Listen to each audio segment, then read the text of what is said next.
Bismillahirrahmanirrahim. Assalamualaikum warahmatullahi wabarakatuh.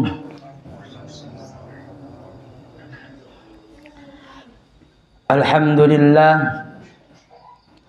Alhamdulillahi wahdah. Wassalatu wassalamu ala man la nabiyya ba'dah. Walhamdulillahi alladzi ja'ala jannah li'ibadihi wa ja'ala an-nar li'ibadihi alladhina ya'suna Allah wa rasulahu.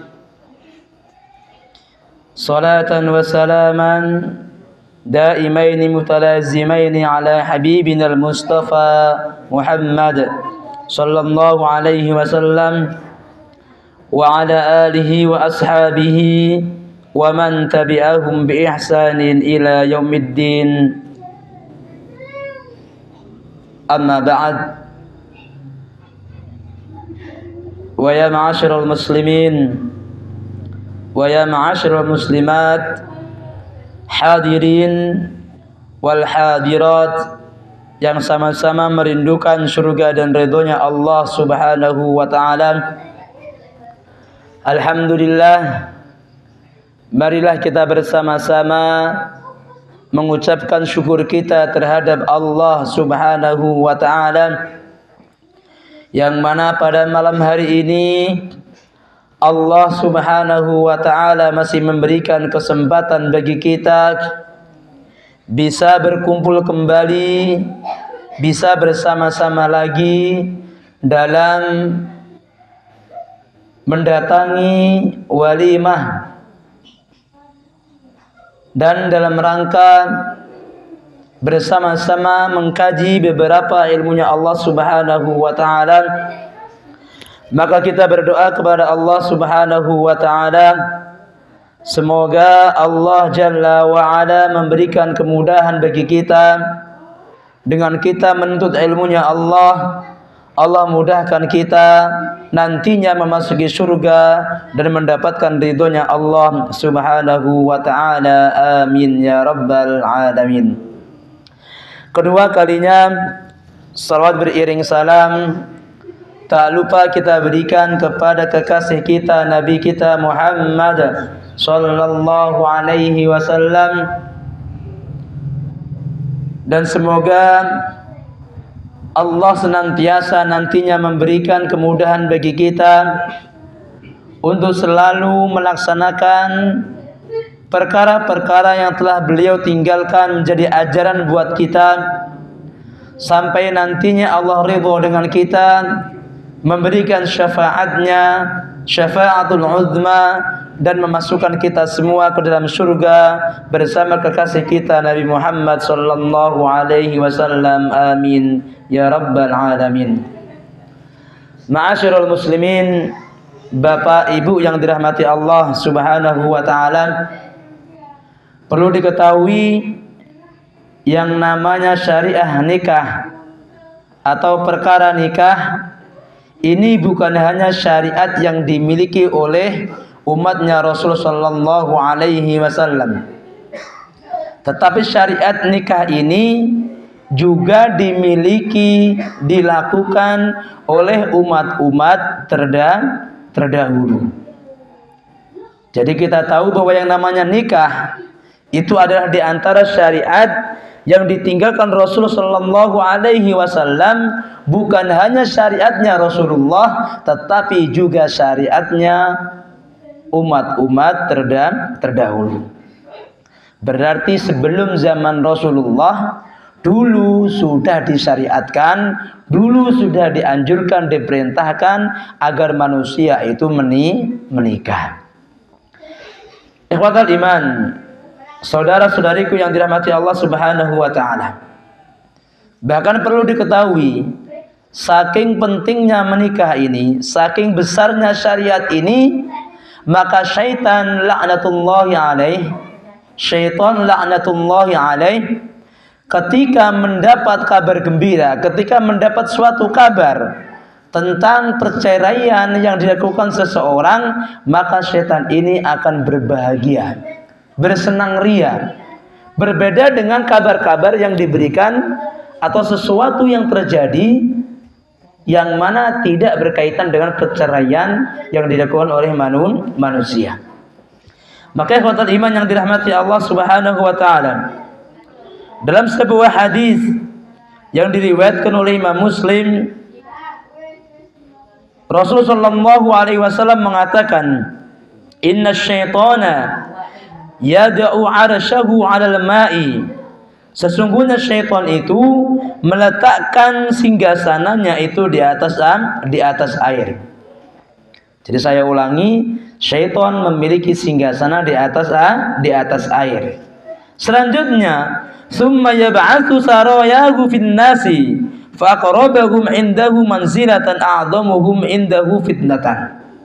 Jadi syaitan ini, iblis ini menyuruh kepada tentara-tentaranya agar memberikan fitnah kepada manusia. Siapa yang memberikan fitnah kepada manusia, perkara yang besar, maka dia mendapatkan predikat derajat tinggi di sisinya iblis tersebut. Di sisinya apa? Tuannya.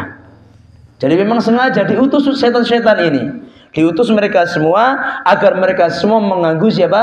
Mengganggu manusia. Karena itulah yang namanya janji dari syaitan. Iblis itu mengatakan ketika Allah mengeluarkan dari surga, "Anzirni ila yaumi yub'atsun." Wahai Allah, tolong jangan matikan saya dulu sampai hari kiamat. Berarti dari sini kita tahu yang namanya iblis itu nggak bakal mati sampai hari kiamat. Maka setelah iblis ini menyuruh tentaranya untuk mengganggu orang-orang, yaji'u ahaduhum fayaqulu ma ziltu bi fulanin hatta taraktuhu wa huwa yaqulu kada wa kada. Jadi setelah disuruh tentaranya tadi, pulanglah tentaranya. Setelah itu mengabarkan apa yang telah dia lakukan kepada manusia. Dikabarkanlah, saya sudah melakukan perkara ini.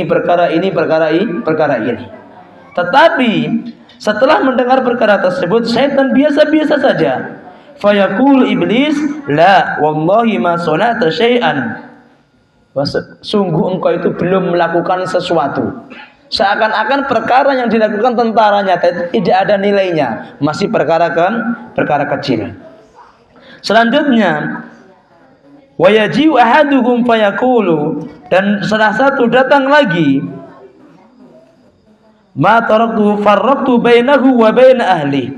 Jadi wa yaji'u ahaduhum fayaqulu, satu orang datang lagi, satu tentaranya datang lagi dan mengatakan, tidaklah saya meninggalkan sesuatu. Wa farraqtu bainahu wa bain ahli, saya cerai-beraikan, saya pisahkan antara dia dengan keluarganya. Qala fayuqarribuhu wa yudani wa yaltazimuhu. Maka setelah iblis tadi mendengar bahwa ada di antara anak buahnya, ada di antara tentaranya sudah sukses membuat antara hubungan suami istri itu menjadi cerai, menjadi pisah, maka iblis tadi langsung mendekati siapa? Tentaranya tadi. Langsung mendekatinya, langsung selalu selalu bersama siapa tadi? Setan tadi atau tentaranya tadi. Wa yaqulu ni'ma anta. Sungguh sebaik-baik tentaraku yaitu kamu. Kita lihat, hadis ini memberitahu kepada kita semua bahwa yang namanya perkara perceraian itu bukan perkara sepele. Berarti perkara pernikahan itu perkara besar, bukan perkara sepele. Sehingga iblis itu sangat senang sekali, bahagia sekali kalau ada orang yang dulunya menikah tahu-tahu cerai. Maka dari sini kita tahu, saudaraku yang dirahmati Allah Subhanahu wa taala, bahwa yang namanya menikah itu memang syariatnya Allah, bukan hanya syariat yang sepele, tetapi syariat yang sangat besar. Maka sehingga membuat apa? Membuat iblis laknatullahi alaih sangat berbahagia, sangat senang sekali kalau ada tentaranya syaitan ini apa? Bisa membuat perpecahan sehingga dua orang yang tadinya menikah, ada hubungan pernikahan jadi cerai. Maka ikhwatal iman yang dirahmati Allah Subhanahu wa taala, hadis tadi memberitahu kepada kita semua tentang hakikatnya menikah. Bahkan Rasul juga mengatakan an-nikahu sunnati, faman raghiba an sunnati falaysa minni. Jadi nikah itu adalah jalanku, nikah itu adalah ajaranku. Faman raghiba an sunnati, barang siapa enggak senang karo sunnahku, falaysa minni, maka berarti dia tidak mengikuti ajaranku. Maksudnya falaysa minni itu bukan berarti dia itu enggak Islam, tetapi falaysa minni maksudnya ialah dia enggak mengikuti jalanku atau enggak mengikuti ajaranku. Tetapi tetap dia dalam koridor Islam. Tetapi enggak mengikuti dalam perkara ini, enggak mengikuti sunnahnya, enggak mengikuti ajarannya, yaitu menikah. Maka ikhwatal iman yang dirahmati Allah Subhanahu wa taala, maka setelah kita tahu bahwa yang namanya menikah itu memang syariatnya Allah Subhanahu wa taala dan syariat yang agung, maka kalau kita melakukannya maka akan mendapatkan pahala dari Allah Subhanahu wa taala. Maka saya wasiatkan, saya beritahu kepada para jamaah sekalian agar kita semua setelah tahu bahwa yang namanya nikah itu adalah ibadah, maka mau nggak mau perkara yang terpenting sebelum melakukan tersebut ialah an-niyah, tashihun niyah, memperbaiki niat. Kalau niat kita benar ketika ingin menikah, maka insya Allah segala sesuatu akan dimudahkan Allah Subhanahu wa taala. Jadi yang baik yang sudah menikah baru maupun yang lama, maka perbaiki niat. Idza sholahatin niyatu, kalaulah niat itu benar, niat itu hakiki, maka apa?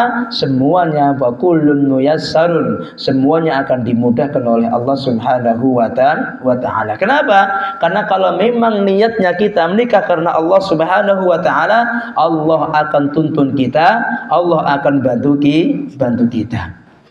Maka ikhwatal iman yang dirahmati Allah Subhanahu wa taala, ini di antara buah, saya enggak menyebutkan banyak di antara manfaatnya. Di antara buah atau manfaat menikah itu di antaranya kita semua bisa mendapatkan keturunan. Iya atau tidak? Ibu, bapak silakan jawab. Kalau kita menikah di antaranya apa?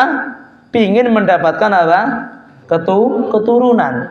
Bahkan kita bisa melihat orang yang misalkan menikah bertahun-tahun nggak mendapatkan anak, mereka semua siap membayar dengan bayaran yang mahal. Ya atau tidak?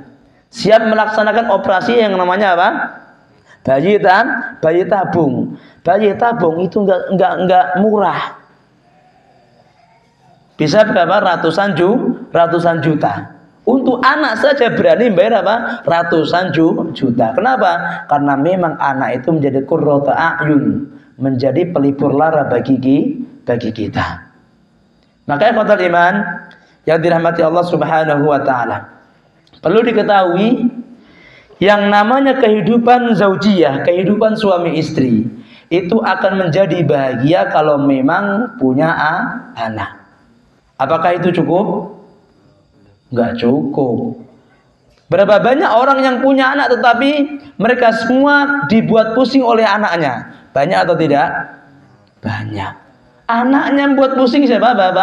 Bapaknya.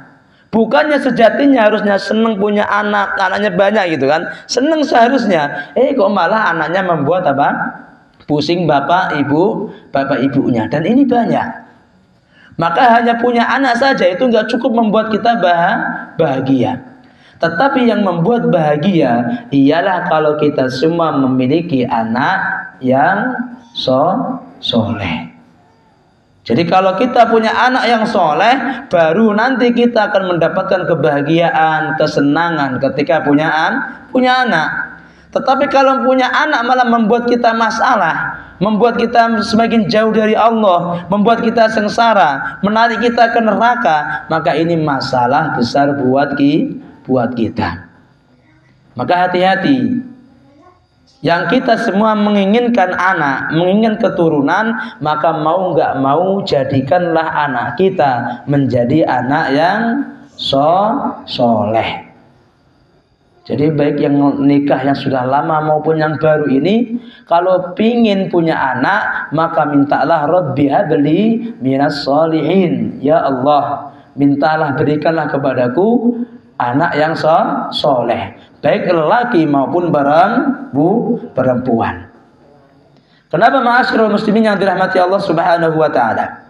Karena kalau kita memang memiliki anak yang soleh, maka kita semua akan mendapatkan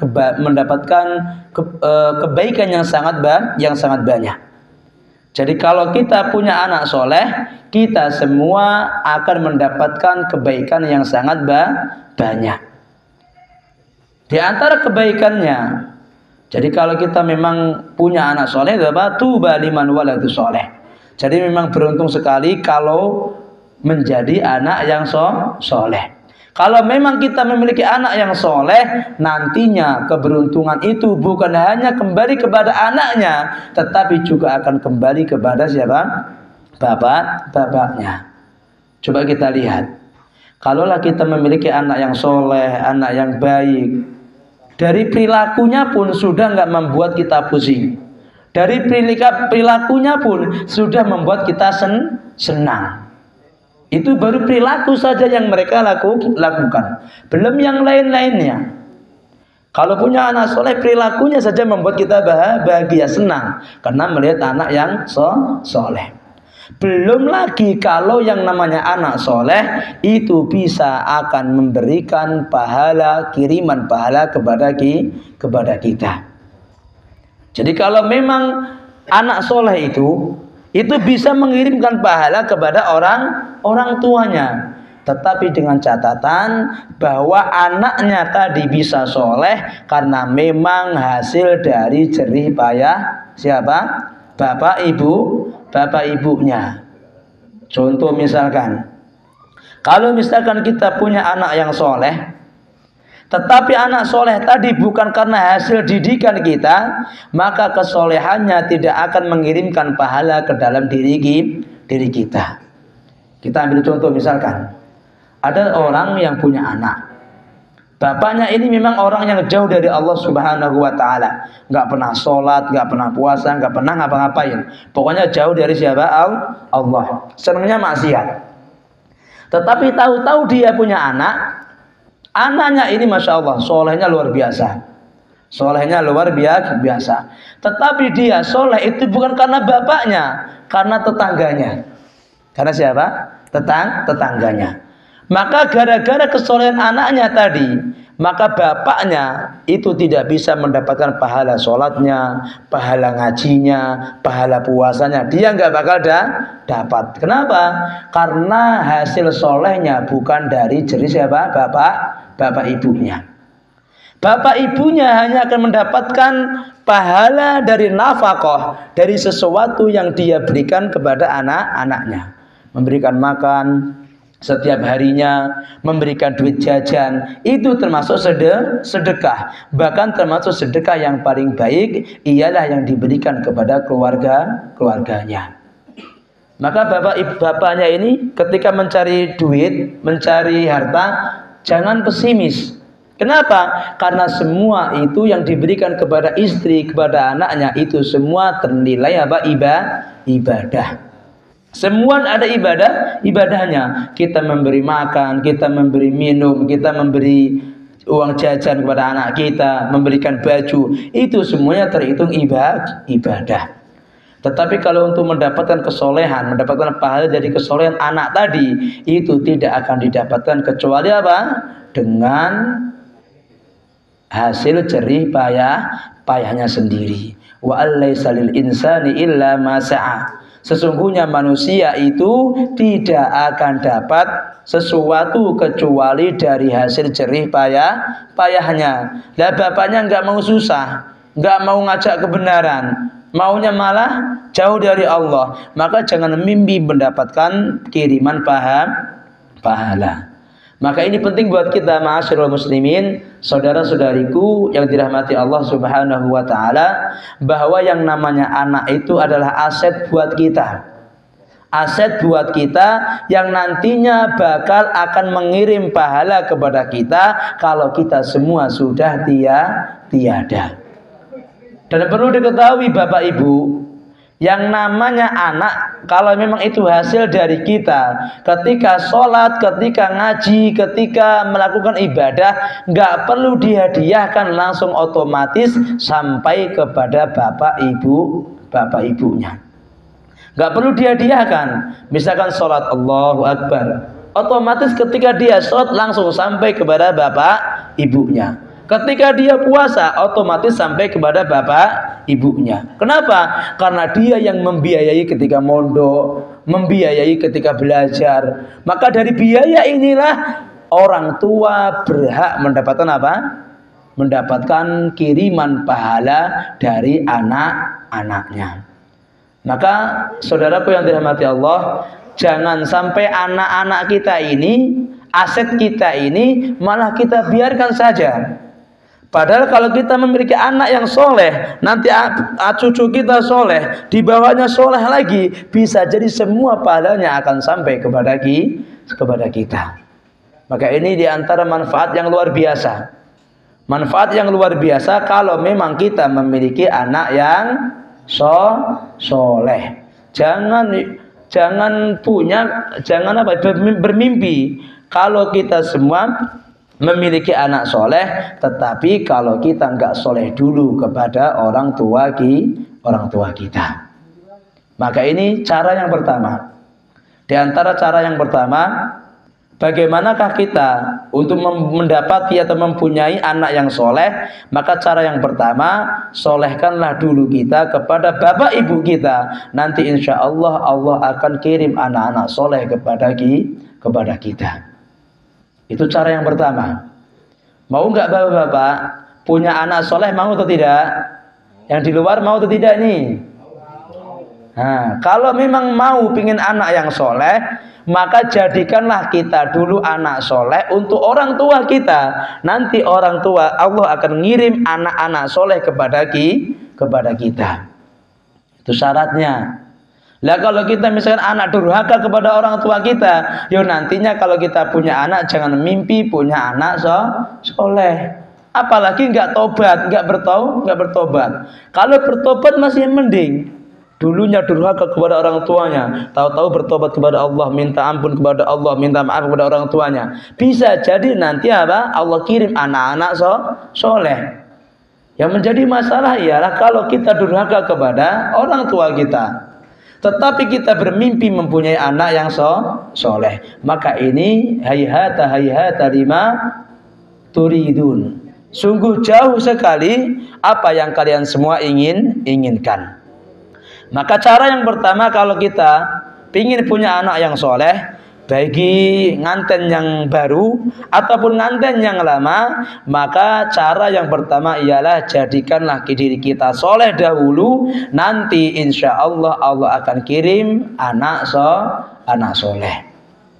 Dan perlu diketahui ma'asyiral muslimin yang dirahmati Allah Subhanahu wa taala, sejatinya kalau kita ini berbuat atau menjadikan diri kita menjadi anak yang soleh, sejatinya kesolehan tersebut yang kita lakukan itu akan kembali kepada diri kita. Kenapa? Karena perlu diketahui perbuatan kebaikan, birrul walidain yang dilakukan seorang manusia itu adalah syariat Allah Subhanahu wa taala, yang mana Allah ketika setelah menyebut di antara perkara yang terbesar yaitu mengesahkan Allah Subhanahu wa taala, langsung Allah mengikutkan wabil walidaini ihsana. Jadi setelah Allah menyebutkan perkara yang paling besar yaitu mentauhidkan Allah, mengesahkan Allah, Allah melanjutkan dan berbuat baiklah kepada orang tua. Maka sejatinya ini memberitahu kepada kita semua bahwa yang namanya birrul walidain atau berbakti kepada orang tua itu adalah syariat yang sangat agung. Bahkan dikatakan Sa'id ibn Musayyib juga mengatakan, al-baru biwalidayhi la yamutu maitatassu. Orang yang berbuat baik kepada orang tuanya maka tidak akan mati dalam keadaan mati yang jelek. Saya ulangi lagi, bagi kita yang ingin mendapatkan husnul khatimah, mendapatkan akhir yang baik, maka berbaktilah kepada orang tua. Jadi al-baru biwalidayhi, orang yang berbuat baik kepada orang tuanya, la yamutu maitatassu, tidak akan mati dalam keadaan mati jelek. Kalau memang kita semua ingin mendapatkan husnul khatimah, mati dalam keadaan baik, maka berbaktilah kepada orang tua. Dengan kita berbakti kepada orang tua, maka nantinya kita mendapatkan maitata al-hasan, jadi kematian yang baik atau husnul khatimah, dan juga akan menjadikan kita semua nantinya akan dikirim oleh Allah Subhanahu wa taala anak-anak soleh. Itu cara yang pertama. Jadi cara yang pertama untuk menjadikan kita semua menjadi anak yang soleh, maka apa? Di antaranya ialah kita dulu harus soleh. Solehkan kita kepada orang tua, maka nantinya Allah akan kirimkan kepada kita anak-anak yang soleh. Yang kedua, cara yang kedua untuk menjadikan diri kita atau memiliki anak yang soleh, yaitu berdoa kepada Allah Subhanahu wa ta'ala. Jadi berdoa kepada Allah itu adalah silah, adalah senjata yang Allah berikan kepada setiap orang yang beriman kepada Allah. Jadi doa itu adalah senjata buat kita untuk meminta kepada Allah Subhanahu wa taala atas semua permintaan kita, atas semua keinginan kita yang kita inginkan. Dan perlu diketahui, yang namanya doa itu silah atau senjata yang memang Allah berikan kepada semua hambanya. Enggak pandang bulu, baik dia miskin, baik dia kaya, baik dia wanita maupun dia pria, maka senjata ini diberikan kepada semua hamba Allah Subhanahu wa ta'ala. Maka ikhwatal iman yang dirahmati Allah Subhanahu wa ta'ala, kalaulah kita memang ingin mempunyai anak yang soleh dan solehah, maka mau nggak mau jangan lupa, jangan bosan-bosan kita semua berdoa kepada Allah agar Allah kirimkan, agar Allah beri ke dalam diri kita anak-anak yang soleh. Nah, kalau kita nggak mau meminta kepada Allah Subhanahu wa ta'ala, nggak mau minta, nggak mau berdoa kepada Allah, maka janganlah mimpi kalau Allah nantinya memberikan anak yang soleh. Maka ini diantara cara yang kedua. Jadi cara yang kedua agar kita semua mempunyai anak yang soleh, berdoa meminta kepada Allah agar Allah Subhanahu wa ta'ala memberikan kepada kita anak-anak yang soleh.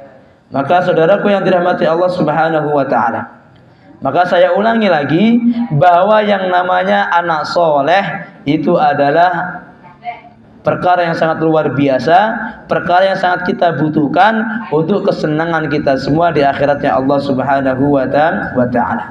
Karena tuba liman lahu waladun soleh, sungguh beruntung sekali bagi orang-orang yang memiliki anak yang soleh. Beruntung sekali.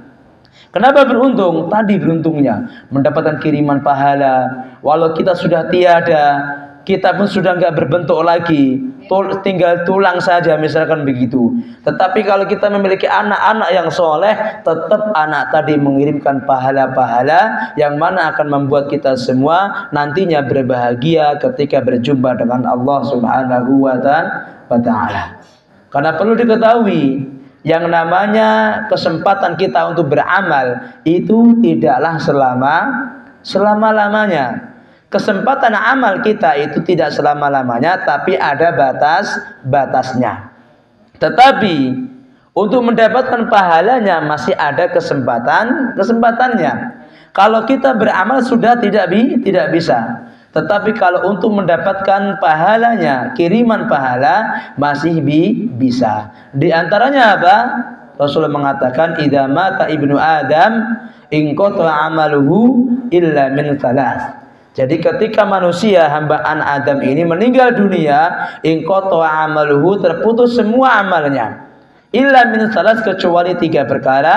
1, sedekah jariyah, terus au ilmin yuntafa'u bihi, atau ilmu yang bermanfaat, dan yang terakhir au waladin sholihin yad'u lahu, au anak soleh yang selalu mendoakan orang tuanya. Karena perlu diketahui, kalau anak kita enggak anak yang soleh, maka jangan mimpi anak kita doain kita.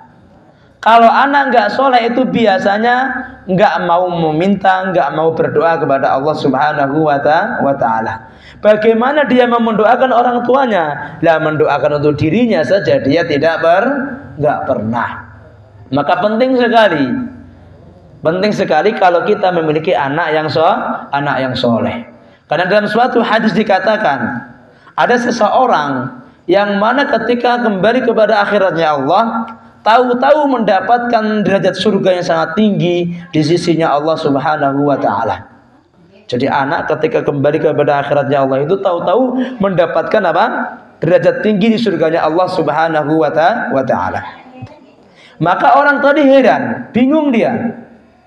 Bagaimana mungkin saya ini bisa mendapatkan tempat ini? Tempat ini nggak mungkin saya. Ini kayaknya salah. Maka setelah itu ditanya, bagaimana saya ini bisa mendapatkan? Engkau mendapatkan derajat tinggi ini dikarenakan istighfar waladik. Mendapatkan apa? Karena permintaan ampun, doa yang diberikan siapa? Anaknya. Maka doa yang diberikan anaknya tadi itu langsung apa? Mengangkat derajat orang tuanya. Maka lagi dan lagi saya katakan anak soleh itu penting sekali, akan memberikan kiriman pahala kepada kita, akan mengangkat derajat kita, dan masih banyak manfaat yang lainnya. Maka ikhwatal iman, saudara-saudariku yang dirahmati Allah Subhanahu wa Ta'ala, itulah pentingnya kita semua memiliki anak yang soleh. Tetapi jangan mimpi dulu pingin anak yang soleh kalau kita enggak soleh dulu kepada orang tua kita. Jadi solehkan dulu kita kepada orang tua kita, maka insya Allah akan apa? Mengirimkan anak-anak soleh kepada diri kita. Karena sebagaimana kita beramal, sebagaimana kita melakukan, maka sebegitu pula kita akan mendapat panennya. Nah, kalau kita dulunya sebagai anak, kita anak yang dulunya durhaka kepada orang tua kita, maka jangan mimpi punya anak soleh kepada kita. Kalau kita dulu anaknya sering membuat susah orang tua kita, jangan mimpi kita punya anak apa? Membuat senang kita. Maka saudara-saudariku yang dirahmati Allah Subhanahu wa Ta'ala, kita berdoa kepada Allah Subhanahu wa Ta'ala, semoga Allah Subhanahu wa Ta'ala berikan kepada kita semua anak-anak yang dititipkan Allah kepada kita menjadi anak-anak yang soleh dan solehah, yang mana akan mengangkat derajat kita semua di surganya Allah Subhanahu wa Ta'ala. Amin ya rabbal alamin. Mungkin hada minni, saya cukupkan sampai sini saja. Aqulu qouli hada wa astaghfirullah li wa lakum. Wassalamu alaikum warahmatullahi wabarakatuh.